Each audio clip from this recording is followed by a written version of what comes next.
ಒಂದು ಹಸಿರು ಕಾಡಿನಲ್ಲಿ ರಾಬಿ ಎಂಬ ಮೊಲ ವಾಸಿಸುತ್ತಿತ್ತು. ರಾಬಿಗೆ ಆಟವಾಡುವುದು, ಕ್ಯಾರೆಟ್ ತಿನ್ನುವುದು ಮತ್ತು ಸ್ನೇಹಿತರೊಂದಿಗೆ ಸಮಯ ಕಳೆಯುವುದು ಖುಷಿಯಾಗಿತ್ತು. ಅವನ ತಾಯಿ ಅವನಿಗೆ ಹಲವು ಬಾರಿ ಹೇಳಿದ್ದಳು, ರಾಬಿ, ಸಮಯವು ಬೆಲೆಬಾಳುವುದು, ಅದನ್ನು ಸರಿಯಾಗಿ ಬಳಸು.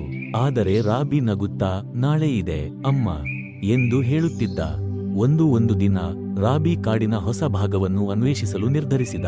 ಅವನ ತಾಯಿ ಎಚ್ಚರಿಸಿದಳು, ರಾಬಿ, ಕತ್ತಲೆ ಆಗುವ ಮುಂಚೆ ಮನೆಗೆ ಬಾ, ರಾತ್ರಿ ಕಾಡು ಅಪಾಯಕಾರಿಯಾಗುತ್ತದೆ. ರಾಬಿ ತಲೆ ಅಲ್ಲಾಡಿಸಿದ, ಆದರೆ ಅವನ ಸಾಹಸದಲ್ಲಿ ಸಮಯವನ್ನು ಮರೆತುಬಿಟ್ಟ.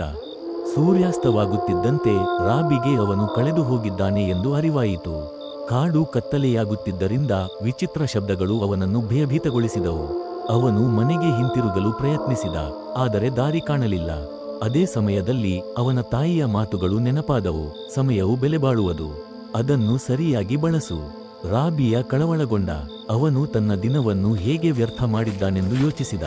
ಇದ್ದಕ್ಕಿದ್ದಂತೆ ಒಂದು ಸದ್ದು ಕೇಳಿಸಿತು. ಅದು ಅವನ ತಾಯಿ ಅವನನ್ನು ಹುಡುಕುತ್ತಾ ಬಂದಿದ್ದಳು.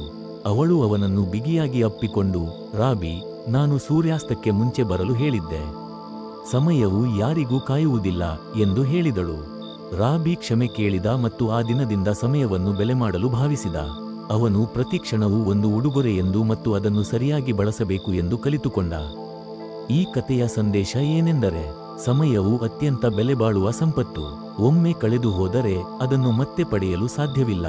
ಅದನ್ನು ಸರಿಯಾಗಿ ಬಳಸಿ, ಏಕೆಂದರೆ ಅದು ನಿಮ್ಮ ಭವಿಷ್ಯವನ್ನು ರೂಪಿಸುತ್ತದೆ.